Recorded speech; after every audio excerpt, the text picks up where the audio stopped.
TPCC chief Mahesh Kumar Goud సూచన మేరకు నిరంతరంగా కొనసాగుతుంది కార్యక్రమం. అందుబాటులో ప్రజాప్రతినిధులు డైలీ ఒక ప్రజాప్రతినిధి అందుబాటులో ఉంటున్నారు. వివిధ ప్రాంతాల నుంచి వచ్చేటువంటి సమస్యల సాల్వ్ కోసం వారు ఇచ్చేటువంటి వినతులు తీసుకొని దాని వివిధ డిపార్ట్మెంట్స్కి సెండ్ చేసేటువంటి ప్రయత్నం కొనసాగుతోంది. ప్రస్తుతం ఈరోజు కాంగ్రెస్ పార్టీ ఎమ్మెల్సీ బల్మూరు వెంకట్ ఈరోజు అందుబాటులో ఉన్నారు.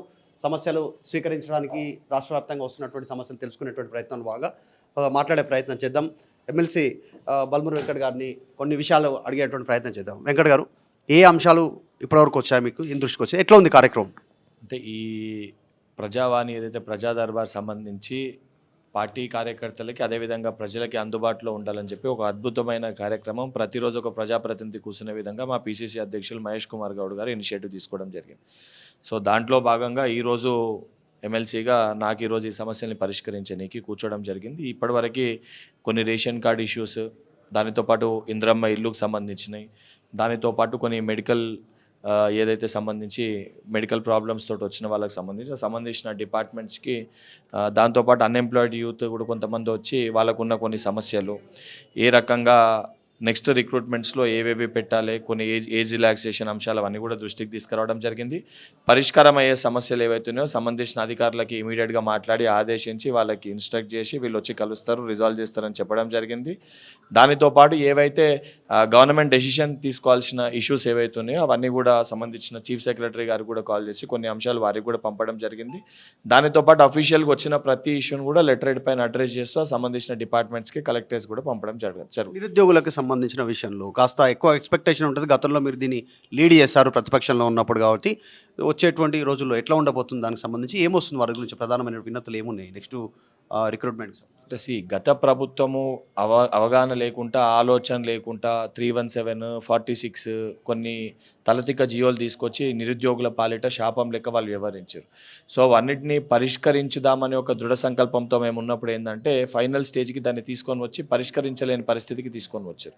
సో నెక్స్ట్ రాబోయే రిక్రూట్మెంట్స్లో ఇటువంటి కొన్ని జీవోస్ ఏవైతే నిరుద్యోగుల పాలిట శాపాలు లెక్కున్నాయో అవన్నిటిని కూడా సవరించాలని చెప్పి విజ్ఞప్తి చేయడం జరిగింది. తప్పనిసరిగా ఆ రిక్వెస్ట్ అన్ని కూడా ఏ పరిధిలో ఉన్నాయో, ఇప్పుడు టీజీపీఎస్సీ పరిధిలో ఉంటే ప్రభుత్వ తరఫున నేను కూడా దానికి రిప్రజెంటేషన్ ఇచ్చి ఆ సమస్యని పరిష్కరించమని చెప్పడం జరుగుతుంది. దాదాపు ప్రభుత్వం ఏర్పడినప్పటికీ ఇప్పటి వరకు సరే నోటిఫికేషన్ రిక్రూట్మెంట్ ఎవరు ఇచ్చినా కూడా భర్తీ చేసి నియామక పత్రాలు 65 పైచీలకు ఉద్యోగాలని ఈ ప్రజాప్రభుత్వం ఇవ్వడం జరిగింది.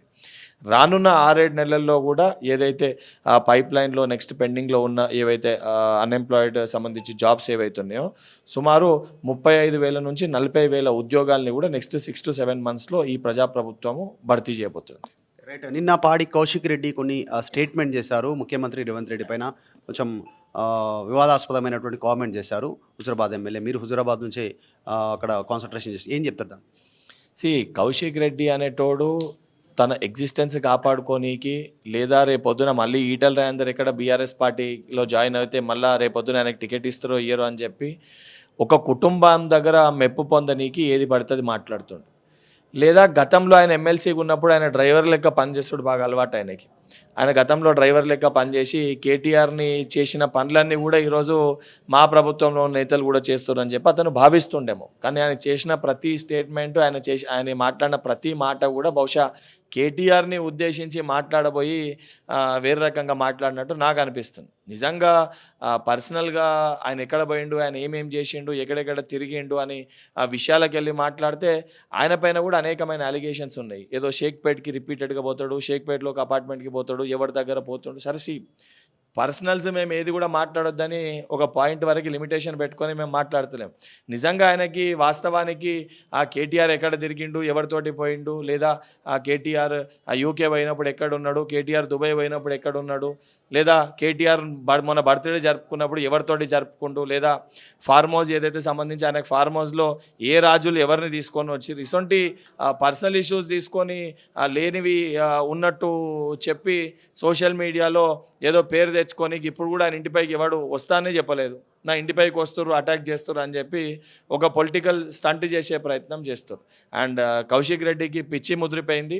పిచ్చి ఎంత ముద్రిపోయిందని అంటే ప్రభుత్వము ప్రజలకు ఇచ్చే సంక్షేమ పథకాలు, కళ్యాణ్ లక్ష్మి, షాదీ ముబారక్, సీఎంఆర్ఎఫ్ చెక్కులు ఇవ్వాల్సిన ప్రజలకి సరైన సమయంలో ఇస్తే అధికారులను ఇవ్వద్దు, నేనే ఇవ్వాలి ఎమ్మెల్యేగా అని చెప్పి ఆ చెక్కులను ఇతని దగ్గర పెట్టుకొని ఆ సంక్షేమ పథకాలు ప్రజలకు అందితే ప్రభుత్వం పైన మంచి పేరు వస్తుందని చెప్పి ఆ చెక్కులు డేట్లు అయిపోయే వరకు ఆ చెక్కుల్ని దాచిపెట్టుకొని డేట్లు అయిపోయినాక పోయి కమలాపూర్ మండలంలో హుజరాబాద్ నియోజకవర్గంలో ఆ చెక్కులు ఇస్తే ఆ చెక్కులు పాస్ కాలేదు. అది వాని పరిస్థితి. అది ఎమ్మెల్యేగా వాని వ్యవహారం ఆ రకంగా ఉంది. ఈరోజు సిగ్గు లేకుండా వాడు ఇంకా బయటికి వచ్చి గుడికి పోయి రీల్స్ చేసుకుంటే అది ఏ రకంగా యాదగిరిగుట్టవి కూడా మనం చూసినాం. అంటే ప్రజల బాగు కోసము పనిచేయడం మర్చిపోయి హుజరాబాద్ ప్రజల గురించి ఆలోచించడం మర్చిపోయి కేవలము కేటీఆర్, హరీష్ రావు, కేసీఆర్ వాళ్ళ దగ్గర మన్నెళ్ళు పొందనీకి, వాళ్ళ దగ్గర మార్కులు కొట్టేయనీకి, రేపొద్దున ఈటల రాజేందర్ వచ్చినా కూడా ఈయన ఎగ్జిస్టెన్స్ కాపాడుకోనికి బీఆర్ఎస్ పార్టీలో డ్రామాలు చేస్తుండు తప్ప దానికి మించి ఈయన మాట్లాడిన మాటలలో ఎటువంటి వాస్తవాలు లేవు. ఎందుకు ఇట్లా వ్యక్తిగత విమర్శల వరకు ఇప్పుడు మై హోమ్ భుజా తర్వాత ఇంకా నేను అదే స్కూల్ కాంగ్రెస్ నుంచి వచ్చాను అనేటువంటి స్టేట్మెంట్లు ఎక్కడ దాకా వెళ్ళేటువంటి పరిస్థితి? మీకు అదే చెప్తున్నా, వాడు అసలు వచ్చింది వైఎస్ఆర్ కాంగ్రెస్లోకి వెళ్ళి ఇలాకి వచ్చిండు. ఫస్ట్ కౌశిక్ రెడ్డి అనేటోడు ఫస్ట్ వైఎస్ఆర్ కాంగ్రెస్ పార్టీలో ఉండే. వైఎస్ఆర్ కాంగ్రెస్ పార్టీలో ఉండి ఇక్కడికి ఏం వ్యవహారాలు పెట్టిండో, తర్వాత మా పార్టీలో ఆ రోజున్న పీసీసీ అధ్యక్షులు ఈరోజున్న మంత్రి ఉత్తమ్ కుమార్ రెడ్డి గారు పాపం ఆ రోజు సపోర్ట్ చేసి వారి తమ్ముడుగా వస్తే ఆ రోజు హుజరాబాద్ టికెట్ ఇస్తే ఆఖరి నిమిషంలో వచ్చినా కూడా ప్రజలు ఏదైతే కాంగ్రెస్ పార్టీ గుర్తుపైన అక్కడ ఉన్న కార్యకర్తలు కష్టపడి ఓట్లు వేసి ఏదైతే సంబంధించి 50,000 పైచీలకు ఓట్లు వేసారు. ఆ ఓట్లన్నీ కూడా ఉత్తమన్న వెంట ఉండి ఇక్కడ మాటలన్నీ కోవట్టు లెక్క బీఆర్ఎస్ పార్టీతోటి పనిచేసి అవన్నీ గుట్టు రట్టయి బయటపడితే బీఆర్ఎస్ పార్టీలో చేరి ఎమ్మెల్సీ తెచ్చుకోండు. ఈరోజు ఎమ్మెల్సీ తెచ్చుకొని బీఆర్ఎస్ పార్టీలో ఉండి కూడా బీజేపీ పార్టీకి అక్కడ వ్యవహారాలు నడుపుతూ సంజయ్ గారితో టచ్లో ఉన్నాడు అని చెప్పి కరీంనగర్లో ఎవరిని అడిగినా చెప్తారు. అంటే వీడు ప్రజల కోసం కాదు, వీని వ్యక్తిగత స్వార్థం కోసం ఎంతకి దిగజారుతారంటే ఎన్నికల సమయంలో బిడ్డని భార్యను కూడా పెట్టుకొని మేమంతా కూడా కుటుంబ సమేతంగా ఊరేసుకుంటాము నన్ను గెలిపించకపోతే అని చెప్పి కుటుంబాన్ని కూడా రోడ్డుపైకి తెచ్చి నిలబెట్టిన క్యారెక్టర్ ఆ వ్యక్తిది. అంటే తన రాజకీయ లబ్ధి కోసము ఎంత నీచానికైనా నేను దిగజారుతా, నాకు నా కుర్చీ, నా పదవి, నా హోదానే ముఖ్యమనే విధంగా వాని యొక్క వ్యవహారం చాలా స్పష్టంగా కనబడుతుంది. అందుకే ఇది కూడా ఏంటంటే ఈటల రాజేందర్ రేపొద్దున బీఆర్ఎస్ పార్టీలోకి వస్తాడనే ఒక మాట బయట చాలా గట్టిగా బలంగా వినబడుతుంది. ఆ వినబడిన సమయంలో కౌశిక్ రెడ్డి రేపొద్దున నా ఎగ్జిస్టెన్స్ ఉండదేమో, ఈటల రాజేందర్ వస్తే మళ్ళీ ఈటల రాజేందర్కి హుజరాబాద్ టికెట్ ఇస్తే నా బతుకు మళ్ళీ కుక్కలు చింపిన ఇస్తరాకైతుందని ఒక భయంతో ఏదో ఒకటి మాట్లాడితే రేపొద్దున నిజంగానే ఆయనకి మార్కులు పడితే అనే ఉద్దేశంతో ఇటువంటి మాటలు మాట్లాడుతుంటారు. ఫోన్ ట్యాపింగ్కి సంబంధించిన భార్య ఫోన్ ట్యాప్ చేస్తూ ఉన్నారు విని వెంటనే అక్కడ ఉన్నటువంటి సిఐ అక్కడ ఉన్నటువంటి ఆ మేనేజర్కి చెప్పారు. సో ఇది ప్రూఫ్, నేను ఆధారాలతో సహా చెప్తా ఉన్నాను, నేను చెప్పిందంతా నిజం అనేటువంటి స్టేట్మెంట్ కూడా ఇస్తున్నాను. అంటే మీ ప్రభుత్వం కూడా ఫోన్ ట్యాపింగ్ చేస్తున్నటువంటి ఆరోపణ చేస్తారు. ఇప్పుడు అదే చెప్తున్నా, ఫస్ట్ వాళ్ళ ప్రభుత్వంలో వాళ్ళ చిన్నదొర ఫోన్ ట్యాప్ చేసి వ్యవహారాలకి పాల్పడ్డాడో దానిపైన ఫస్ట్ లై డిటెక్టర్ టెస్ట్కి కేటీఆర్ని రమ్మని చెప్పారు. నేను ఇప్పటి కూడా చెప్తున్నా, కేటీఆర్ పైన నేను స్ట్రేట్ అలిగేషన్ చేస్తున్నా. కేటీఆర్ గతంలో కొకేన్ తీసుకుంటాడు, కోక్ తీసుకుంటాడు అనేది అందరూ కూడా మాట్లాడే మాట.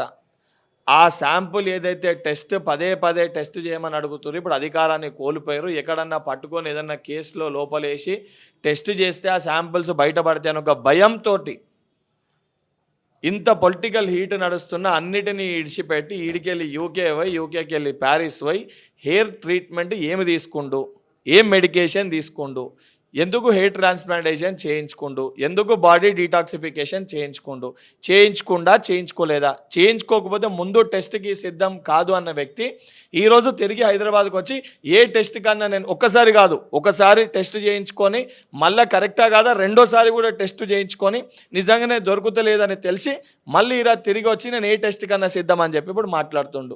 ఇవన్నీ లుచ్చా పనులు చేసింది వాళ్ళు, ప్రజల్ని ఆగం చేసింది వాళ్ళు.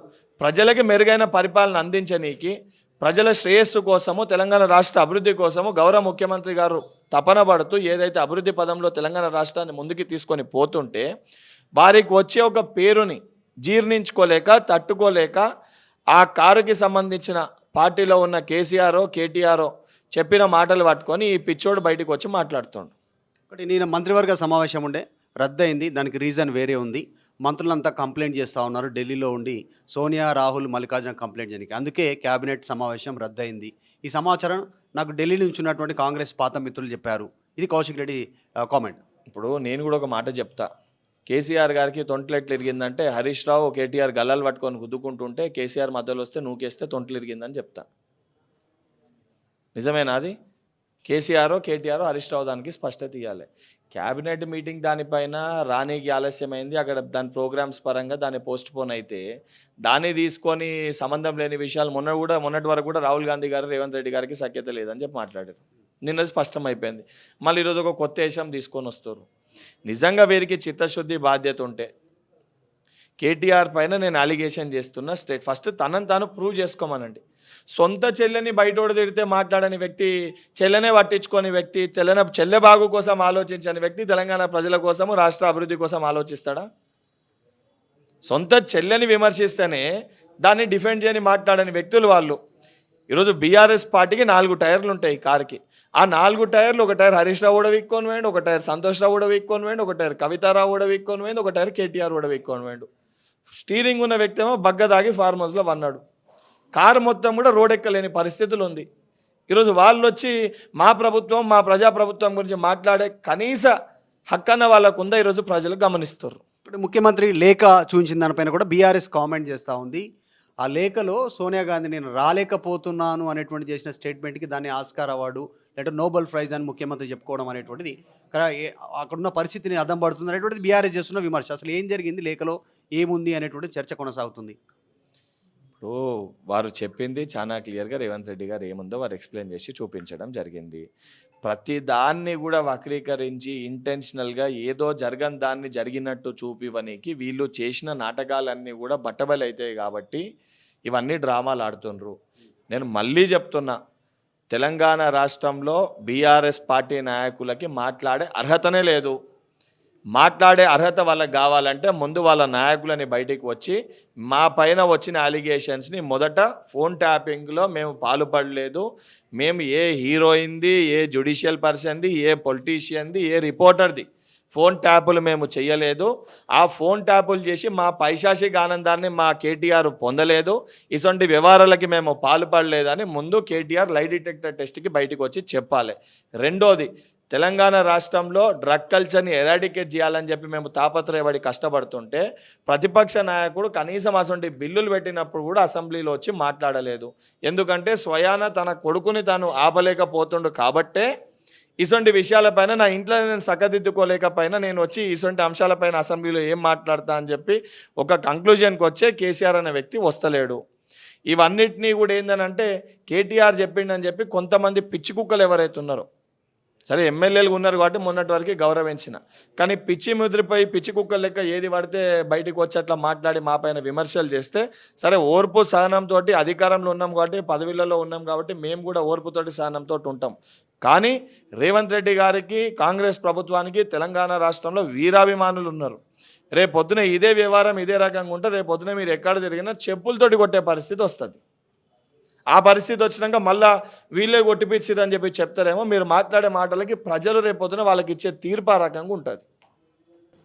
ఇది ఎమ్మెల్సీ బల్మూర్ వెంకట కౌశిక్ రెడ్డికి సంబంధించినటువంటి అంశం పైన, తర్వాత అందుబాటులో ప్రజాప్రతినిధికి సంబంధించినటువంటి అంశం పైన మాట్లాడినటువంటి అంశం. అంటే హుజురాబాద్లో ఈటల రాజేందర్ తిరిగి మళ్ళీ బీఆర్ఎస్లోకి వచ్చేటువంటి అవకాశం ఉందేమో, అందులో భాగంగా మీడియా అటెన్షన్లో భాగంగా మళ్ళీ ఆయనకు వస్తే సీట్ ఉండదు అనేటువంటి ఒక దాని ఉద్దేశంతో భాగంగా స్టేట్మెంట్ చేస్తున్నట్టుగా కనిపిస్తుంది అనేటువంటి మాట్లాడుతా ఉన్నాం. అసలైన తొలి వెలుగు. ఫాలో వాట్సాప్ @తొలి వెలుగు official.